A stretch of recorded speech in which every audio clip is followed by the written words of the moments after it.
Students, after the completion of storage of stocks and the codification of the various materials that are used in the medicine store or medical store, today we will discuss the last topic of this chapter, that is pricing of material.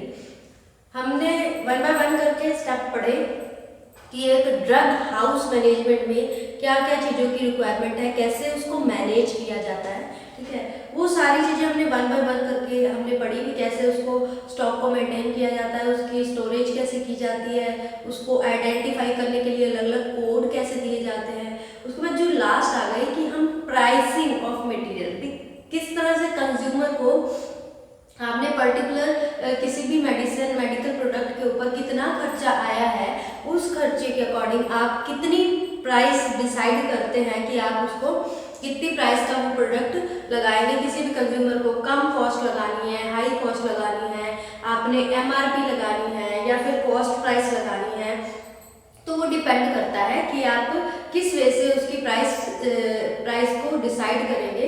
Cost price भी लगा सकते हैं, चाहे MRP लगा सकते हैं। Cost price में क्या आ जाता है, कॉस्ट प्राइस पहले आपको पता होना चाहिए कि एक मैन्युफैक्चरर है, जब भी कोई मैन्युफैक्चरिंग करता है तो ऐसा नहीं जितना रॉ मटेरियल वो लेकर आया है और वो एज इट इज उतना ही यूटिलाइज हो जाएगा और उतना ही उसका फिनिश प्रोडक्ट बन जाएगा, ऐसा नहीं होता, क्योंकि बहुत सी अमाउंट होती है जो कि वेस्ट हो जाती है।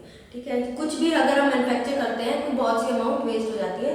तो अब जो वेस्ट अमाउंट हुई है उसकी, तो पर्टिकुलर उस कॉस्ट को कौन भरेगा, तो उस कॉस्ट को भी जो कि आपका फिनिश प्रोडक्ट है उसी में कंसीडर किया जाता है कि उसको एडअप कर दिया जाता है उस कॉस्ट को भी, तो उसको कॉस्ट प्राइस कहा जाता है। ये भी उसकी कॉस्ट में आ गया क्योंकि रॉ मटेरियल हमने यूज किया, इतना वेस्ट हो गया तो उसको भी एडअप कर देता है मैन्युफैक्चर, तो वो कॉस्ट प्राइस हो जाती है। ठीक है, उसके बाद एमआरपी, ठीक है, मैक्सिमम रिटेल प्राइस। ये वो रिटेल प्राइस, इसको वो आप देखते हैं नॉर्मली कुछ भी परचेज करते हैं तो ये बोला जाता है इसकी एमआरपी ही लगेगी। एमआरपी मीन्स जब भी कोई प्रोडक्ट जो उसकी जर्नी है from the raw material to finished product, then actually जो एक्चुअल कंज्यूमर तक वो पहुंच रहा है, journey raw material to the actual consumer. अब ऐसा नहीं कि फिनिश प्रोडक्ट बन गया तो उसका बस खर्चा खत्म, कोई एक्सपेंडिचर नहीं है, कोई एक्सपेंस नहीं लगेगा।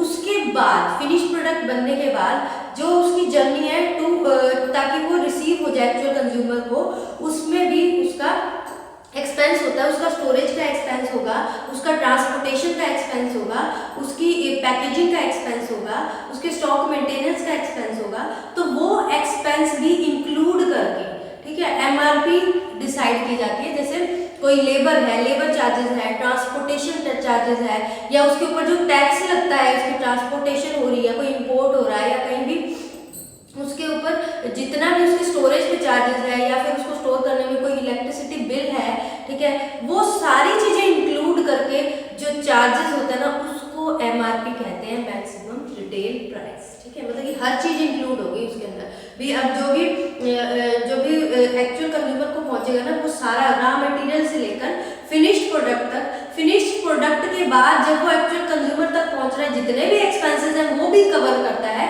उसको ही एमआरपी कहा जाता है। ठीक है, तो उस बेस पे भी उसको प्राइसिंग की जाती है।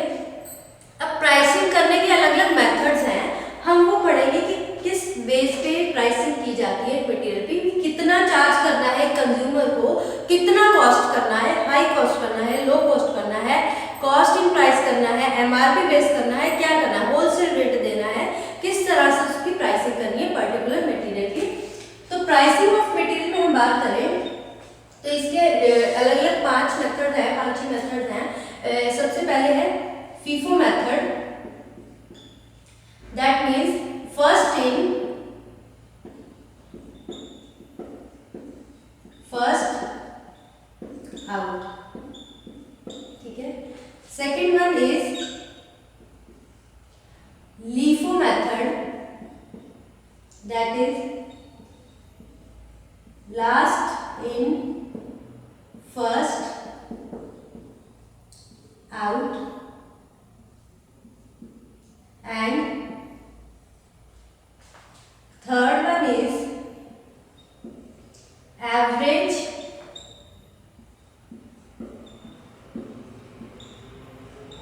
Cost method, fourth one is replacement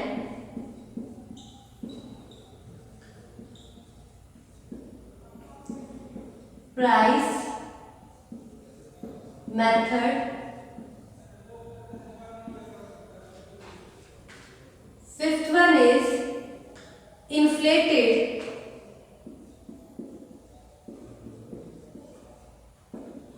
price method,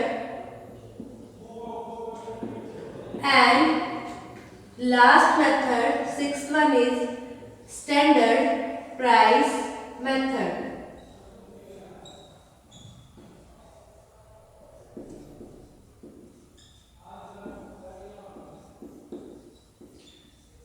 These are methods, or you can say that techniques used for pricing of material की प्राइसिंग करने के मेथड है। वन बाय वन करके हम इनको डिटेल में स्टडी करेंगे। First of all, first method that is FIFO method, और इसको हम क्या कहते हैं, first in first out. First in, जो पहले आया है वो ही पहले जाएगा, यानी जो रिसीव किया है शॉप पे पहले, उसी की पहले सेल होगी। तो नेम से क्लियर होती है। ये किस केसेस में होती है, ये उस केस में किया जाता है जिस केस में जो मटेरियल है वो उसको हम लॉन्गर टाइम ड्यूरेशन के लिए स्टोर नहीं कर सकते ड्यू टू डिकम्पोजिशन। वो डिकम्पोज हो जाएगा, डिस्ट्रॉय हो जाएगा, खराब हो जाएगा। तो इसलिए जो that comes first so sells first, जो पहले आया है वो ही सेल होएगा फर्स्ट। ठीक है। तो बहुत से ऐसे होते हैं, जैसे अब हमने कॉमन जो डोमेस्टिक लाइफ का एग्जांपल ले लेते हैं। अगर हम जैसे टमाटर है, आपके पास टमाटर भी पड़े हैं, आलू भी पड़े हैं, लेकिन आपको टमाटर है, ठीक है, उसको टमाटो की सेल पहले करेंगे। क्यों?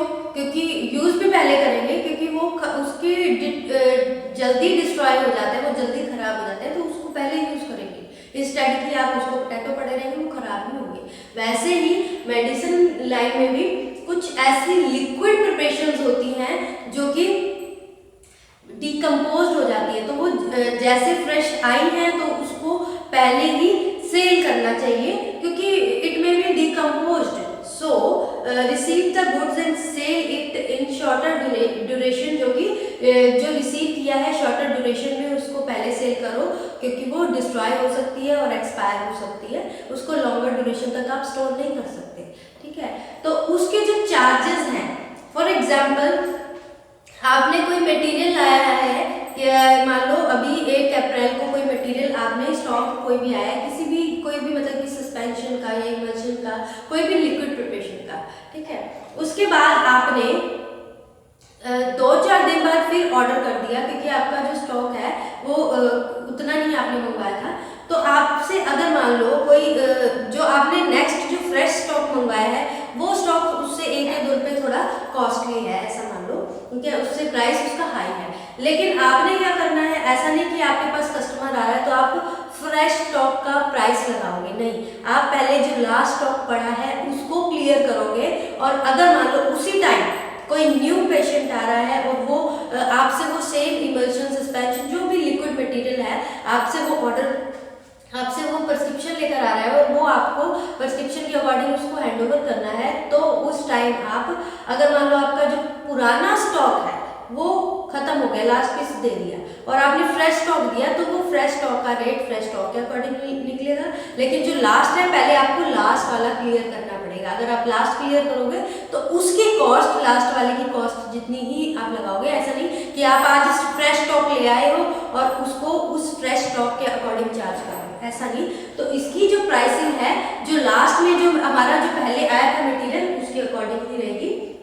First in first out method, जो कि हम लॉन्गर ड्यूरेशन तक स्टोर नहीं कर सकते, पहले हम उसको सेल करेंगे और उसी की प्राइस को लगाएंगे, चार्ज करेंगे।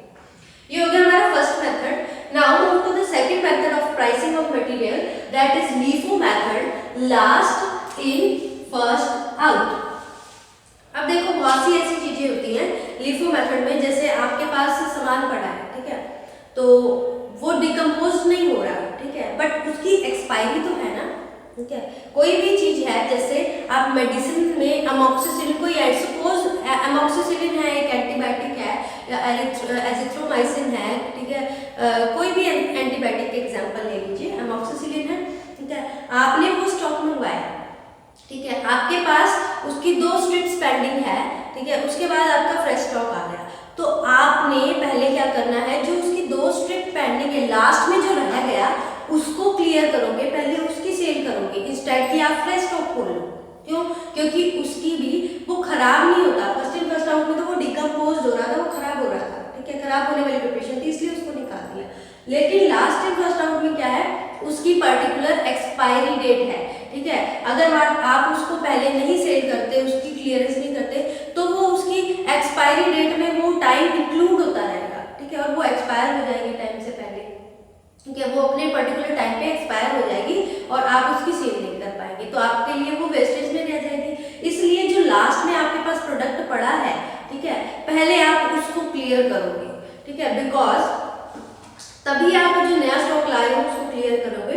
सो give the older stock first because it get expired, क्योंकि वो एक्सपायर हो सकती है। Used first those drugs which can be store for long time, वो लॉन्ग टाइम के लिए स्टोर कर सकते हैं। They can expire at certain date, उसकी सर्टन डेट पे वो एक्सपायर हो सकती है। We have to sell the drug before the expiry, हमें सेल करनी है उसकी एक्सपायरी से पहले। Old stock use first, after the consumption of old stock then you have to use the fresh stock, ठीक है। this method is last in first out method. in this method, इसमें भी वही एग्जांपल अगर आपको लेके चले कि आपकी 2 स्ट्रिप पेंडिंग पड़ी है, आपने 2 स्ट्रिप दे दी किसी पेशेंट को एट ए टाइम, वो 2 स्ट्रिप दिया, उसको लास्ट का ही जो प्राइस है जो रह गया पेंडिंग, अगर मान लो उसके साथ ही एक और पेशेंट आ गया, उस पेशेंट के पास उसको भी सेम वही स्ट्रिप चाहिए, लेकिन आपका जो ओल्डर स्टॉक था वो खत्म हो गया, आपने उसको फ्रेश स्टॉक दिया, तो उसको आप फ्रेश स्टॉक के अकॉर्डिंग चार्ज करोगे, कॉस्ट और प्राइस उसके अकॉर्डिंग करोगे। लेकिन जो जिसको पुराना स्टॉक दिया, जो पेशेंट थे या कस्टमर थे वो तो इकट्ठे ही है ना, लेकिन उसको पुराना स्टॉक से क्लियर किया, ठीक है, पहले, क्योंकि पहले पुराना स्टॉक क्लियर करना है, क्योंकि इसकी सर्टन एक्सपायरी डेट है, इसलिए तो उसको पुराने स्टॉक के अकॉर्डिंग चार्ज लगेगा और उसको नए स्टॉक के अकॉर्डिंग चार्ज लगेगा, चाहे वो चार्ज ज्यादा हो या कम हो, उसके अकॉर्डिंग चार्ज लगेगा। This is all about the LIFO method, that is last in first out method. Now move to the third method, that is average cost method. Average cost method में क्या होता है, इन दिस मेथड, अब देखो कोई भी preparation है, मान लो फॉर एग्जांपल जैसे आपने पैरासीटामोल का सिरप बनाना है, ठीक है, तो उसमें इंग्रेडिएंट्स डालेंगे जैसे A, B, C, D, इस तरह के ये इंग्रेडिएंट्स हैं, ठीक है।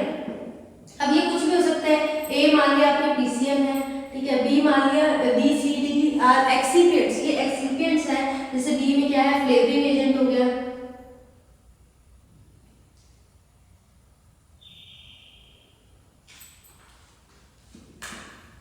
फ्लेवरिंग एजेंट हो गया B, ठीक है, और C क्या हो गया, प्रिजर्वेटिव हो गया,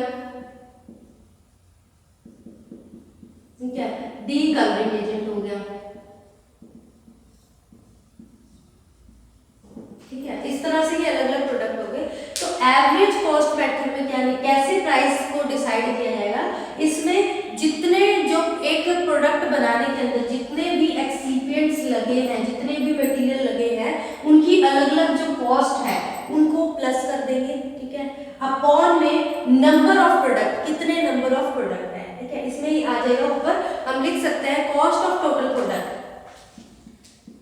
cost of total product upon में टोटल नंबर ऑफ प्रोडक्ट। जैसे इसमें कॉस्ट क्या है, जैसे PCM है, इसकी कॉस्ट अलग होगी, फ्लेवरिंग एजेंट की कॉस्ट अलग होगी, प्रिजर्वेटिव की अलग, कलरिंग एजेंट की अलग, इन सब की कॉस्ट को प्लस करके अपॉन में टोटल नंबर कितने, 1 2 3 4 प्रोडक्ट यूज हुए रॉ मटेरियल की तरह, तो टोटल नंबर ऑफ प्रोडक्ट, इससे हम एवरेज कॉस्ट कैलकुलेट कर सकते हैं और इसके अकॉर्डिंग ही कॉस्ट लगती है। ठीक है, this is all about the average cost method. उसके बाद now move to the next method that is replacement price method. After the discussion of average cost method our fourth method is replacement price method। अब देखो बहुत से ऐसे product हैं जिनकी जो कॉस्ट है वो फ्लक्चुएट होती है, ठीक है, कब बदलती रहती है, कभी कम होगी कभी ज़्यादा होगी, उनकी कोई पर्टिकुलर वो नहीं होती कि पर्टिकुलर इसकी ये कॉस्ट प्राइस ऐसी ही रहती है, वो कम ज़्यादा होती रहती है, ठीक है। यानी उसकी कोई तो उसको हम किस वे से चार्ज करेंगे, किस तरह से वो प्राइस लगाएंगे, उसकी प्राइसिंग कैसे करेंगे उसकी। At that case, those product whose price or whose rate continuously changes day by day or fluctuates day by day, fluctuate हो रहे हैं, so we are not fix their price, हम उसकी प्राइस को फिक्स नहीं कर सकते। So their price will decide on the basis of market value। तो मार्केट में उसकी कैसे वैल्यू है, मार्केट वैल्यू क्या है, उस बेसिस पे उन प्रोडक्ट्स की जो भी प्राइस है डिसाइड की जाती है, क्योंकि उनकी प्राइस तो फिक्स ही नहीं है, डे बाय डे वो फ्लक्चुएट हो रही है, कभी कम हो रही है कभी ज़्यादा हो रही है, ठीक है। उसी तरह से जो उसकी मार्केट वैल्यू है, उसकी मार्केट वैल्यू के बेस पे हम उसकी प्राइस को डिसाइड करते हैं या फिर मटेरियल की प्राइसिंग करते हैं। Now move to the next method that is inflated price method. Inflated price method। In this method, अब देखो कोई भी मटेरियल है उसकी मैन्युफैक्चर करते हैं, रॉ मटेरियल यूज करते हैं, ठीक है। अब ऐसा तो नहीं है पर्टिकुलर जितना हमने रॉ मटेरियल यूज किया वो सारा रॉ मटेरियल यूज करके उतना ही प्रोडक्ट उसको देगा, फिनिश प्रोडक्ट बना देगा। फॉर एग्जाम्पल एक छोटा सा एग्जाम्पल लेते हैं, जैसे मिल्क का एग्जाम्पल, ये मिल्क से हमने खोया बनाना है, ठीक है। अगर हमने मान लो 50 रुपीज़ पर लीटर या पर केजी जो भी मिल्क है आपने यूज़ किया, ठीक है, तो वो यूज़ करने पे क्या आपको 1 केजी आपने मिल्क यूज़ किया तो क्या आपको 1 केजी ही खोआ मिल जाएगा? नहीं, उसमें क्या हो गई, वेस्टेज हो गई, कुछ अमाउंट वेस्टेज होगी। ऐसे ही मैन्युफैक्चरिंग इंडस्ट्री में बहुत सी ऐसी प्रिपरेशंस होती हैं, ठीक है, जैसे मेंथोल का एग्जांपल लिया, मेंथोल का जो मतलब कि अगर मेंथोल का रेट देखा जाए, एक पैकेट ऑर्डर करना है, ठीक है, तो उसमें जितनी 100 पैकेट की कॉस्ट है ना, ठीक है, उतनी नहीं लगेगी, वो 60 पैकेट के अकॉर्डिंग लगेगी, ठीक है। एक 100 पैकेट परचेज करना है तो वो 60 पैकेट के अकॉर्डिंग उसका रेट लगेगा। क्यों? वो 40% एक्स्ट्रा क्यों लग रहा है? वो इसलिए एक्स्ट्रा लग रहा है क्योंकि मेंथोल ड्यूरिंग द स्टोरेज, जब मेंथोल की स्टोरेज की जाती है तो उसमें वेस्टेज हो जाती है उसकी 10%। तो जो वेस्टेज हो रही है वो वेस्टेज कहाँ से कवर करेंगे, वो प्राइसिंग कहाँ से होगी? अब जो मैन्युफैक्चरर है उसने तो मैन्युफैक्चर करते टाइम रॉ मटेरियल प्रॉपर उतना ही लिया है, ऐसा थोड़ी है उसने खुद के पर्पस के लिए यूज कर लिया, उसने उतना ही रॉ मटेरियल लिया है, लेकिन उतना प्रोडक्ट नहीं बना जितना उसने रॉ मटेरियल यूज किया है, क्योंकि बीच में क्या हो गया, प्रोडक्ट की वेस्टेज हो गई। तो वो जो वेस्टेज है प्रोडक्ट की, उसकी प्राइस भी इसी में ही इंक्लूड की जाएगी, ठीक है। तो this method is considered as inflated price method, ठीक है, इसको inflated price method, these are use for those goods whose amount और quantity waste during the manufacturing. उन गुड्स के लिए यूज होता है जिनकी कुछ क्वांटिटी ड्यूरिंग द मैन्युफैक्चरिंग और प्रोडक्शन के दौरान क्या होती है, वेस्टेज हो जाती है, ठीक है। This is all about your inflated price method. Now move to the last method of pricing of material, that is standard price method। Standard price method में क्या होता है, आपको स्टार्टिंग में भी बताया था कि इसमें आ जाती है एमआरपी। एमआरपी क्या होता है, maximum retail price. It means इसमें हम कंसीडर करेंगे कि उसकी कितनी मैन्युफैक्चरिंग है, मैन्युफैक्चरिंग कॉस्ट कितनी है, ठीक है, उसकी लेबरिंग कॉस्ट कितनी है, ठीक है, उसकी पैकेजिंग, उसके ऊपर कितना टैक्स लग रहा है, अगर उसकी स्टोरेज की उस पर कितना इलेक्ट्रिसिटी बिल है, ठीक है, उसकी ट्रांसपोर्टेशन पे कितना चार्जेस है, उसकी वेयर हाउसिंग पे कितना चार्जेस है, ये सब इंक्लूड करके ही उसकी एमआरपी डिसाइड की जाती है। यानी जो एमआरपी होती है वो क्या होती है, स्टैंडर्ड प्राइस मेथड, उसके बेस पे उसको जो मैक्सिमम रिटेल प्राइस है वो दी जाती है। So students, this is all about the pricing of material, the various are used in the pricing of materials are FIFO method, LIFO method, average cost method, replacement method, inflated price method and standard price method. अब इसके बाद कुछ legal requirements भी हैं, जो कि क्या है, legal requirements and price control on bulk drugs and formulation. अब लीगल रिक्वायरमेंट्स क्या है? Legal requirements to control the price,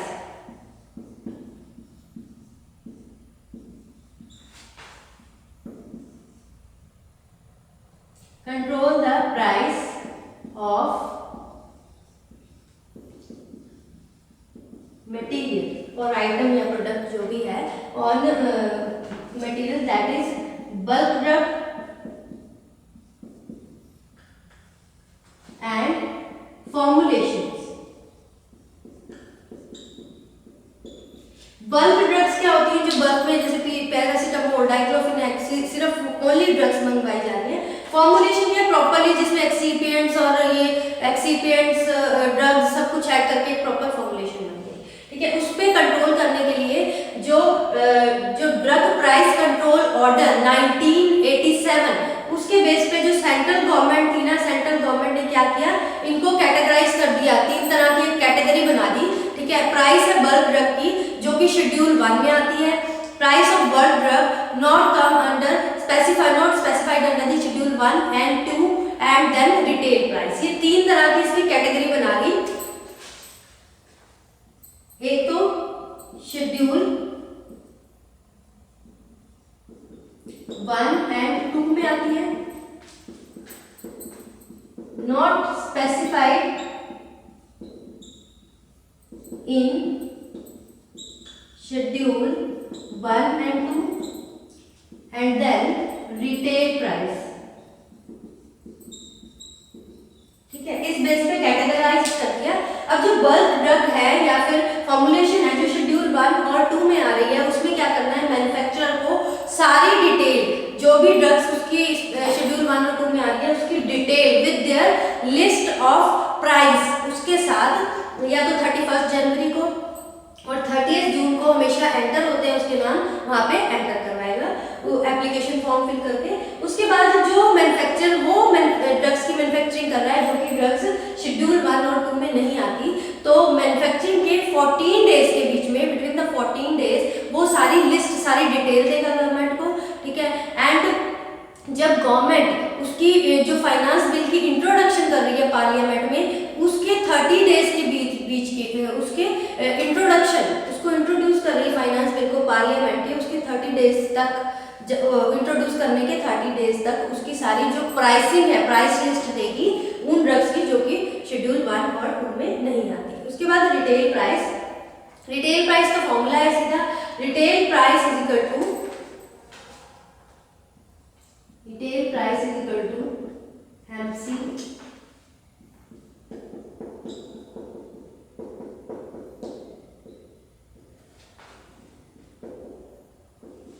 MAPE upon 100 plus ED, ठीक है।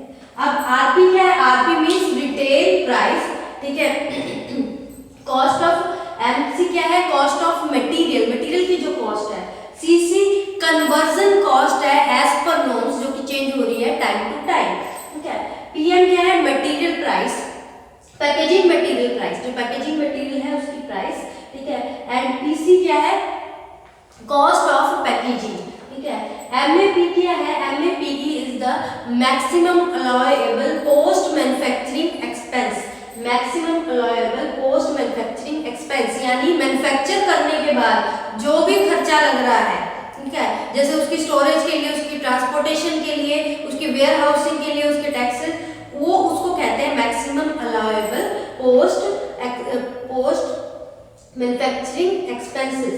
और ईडी क्या है? एक्साइज ड्यूटी, जो भी उसके ऊपर टैक्स लग रहा है, एक्साइज ड्यूटी है वो। इस फॉर्मूला से हम रिटेल प्राइस जो कैलकुलेट करते हैं, ये भी सेंट्रल गवर्नमेंट के ऊपर अथॉरिटी आ गई थी कि इसको इस तरह से इसको कैटेगराइज किया जाए। तो ये हो गया, these are the legal requirements, that is last topic of your drug house management legal requirement क्या है, ड्रग की जो बल्क ड्रग है या फॉर्मुलेशन है उनकी जो प्राइस है उनको कंट्रोल करने के लिए कुछ लीगल एक्शन लिए गए, जिसमें क्या होता है जो ड्रग कंट्रोल ऑर्डर एक एक्ट था, act of drug control order 1987 में बना, ठीक है। उसमें क्या होगा, जो सेंट्रल गवर्नमेंट ने उसको अथॉरिटी दे दी गई भी आप इसको कंट्रोल करो।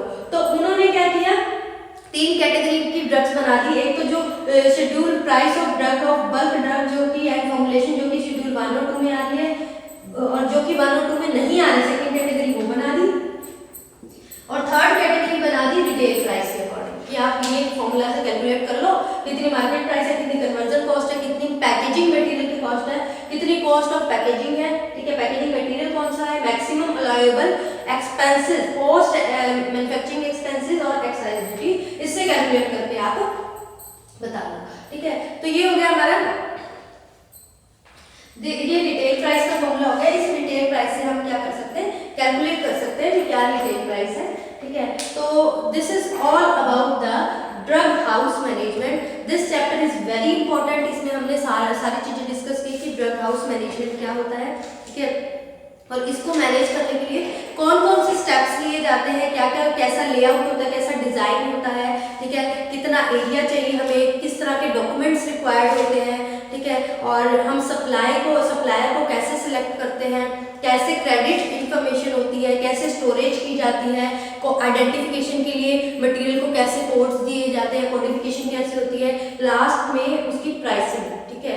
Last but not the least pricing बहुत इंपॉर्टेंट है। सारा मेहनत कर ली, अब उसकी आपको जो आउटपुट मिलेगा वो प्राइसिंग से ही मिलेगा, तो प्राइसिंग ऑफ मटेरियल, और उसमें कुछ लीगल रिक्वायरमेंट थी। This is all about the drug house management. This chapter is very important chapter है। इसमें ये मेथड्स बहुत इंपॉर्टेंट, प्राइसिंग के मेथड्स कई बार आस्क किए जाते हैं, और सब कुछ जैसे आपको कोडिफिकेशन के बारे में, कोडिफिकेशन टेक्निक्स है, अलग अलग टेक्निक्स हैं, लीगल डॉक्यूमेंट्स हैं जो कि एक ड्रग स्टोर को ओपन करने के लिए क्या क्या चाहिए, तो ये सब आपको पता भी होना चाहिए, और ये exam point of view and competitive point of view से भी बहुत इंपॉर्टेंट है।